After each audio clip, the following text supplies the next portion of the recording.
When I initially joined, I had no idea what I was getting into. And I'm sure that I'll look back on this for the rest of my life as one of the greatest things I've done with the U.S. military.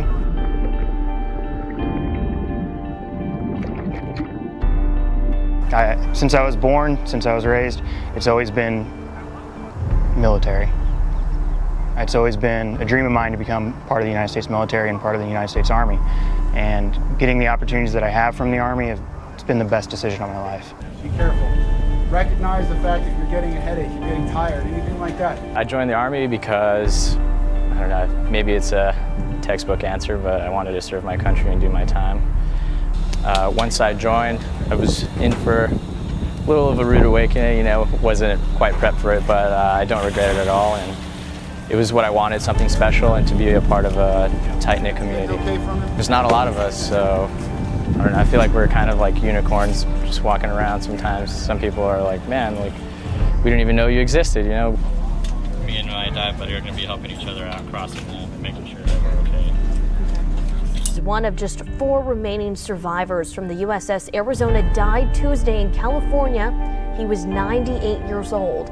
Bruner was the second to last man to leave the U.S.S. Arizona before it sank during the attack on Pearl Harbor on December 7th, 1941. Today we did the rehearsal for the internment of a U.S. Navy sailor who survived the bombing of Pearl Harbor. He passed away recently and he wanted to be interred on the U.S.S. Arizona with his fellow seamen. So the U.S. Army Dive, 7th Dive Detachment, was selected to help with the ceremony. He was the second to last sailor to exit the Arizona while it was sinking during Pearl Harbor. And he is also the last one, as far as we know, who is going to be interred at the Arizona. So that's what makes this event so special.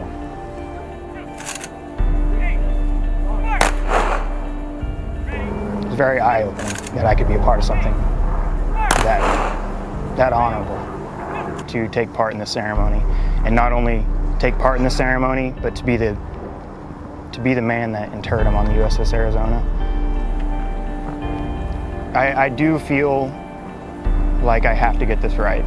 I don't feel like I have to get this right. I know I have to get it right.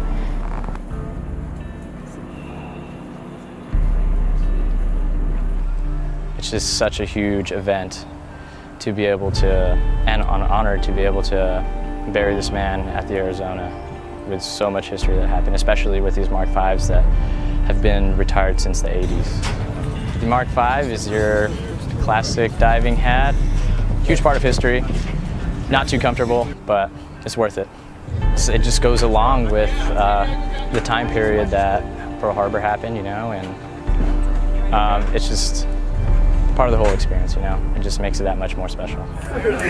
So, walking down there starts getting loose, and then next thing I know, my boot's gone, and I'm like, well, I can't leave these things. And at the same time, I don't know if I was fouled or my tender was holding me, but I couldn't get slack to move forward. So I'm like, well, I'm kind of stuck here, so spent some time trying to get my boots on, and then trying to... We're gonna approach the water's edge, and we're gonna enter the water.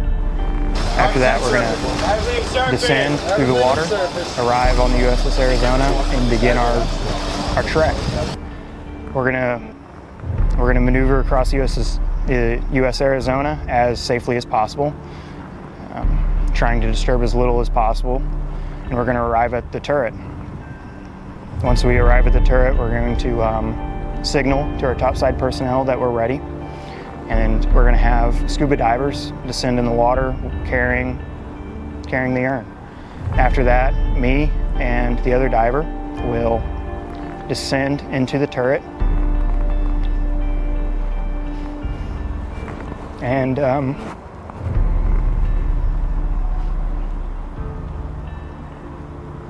going to find a nice spot.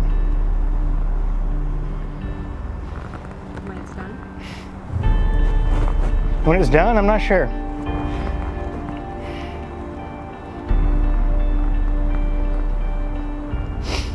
I won't tell you my prayer, but there'll be one.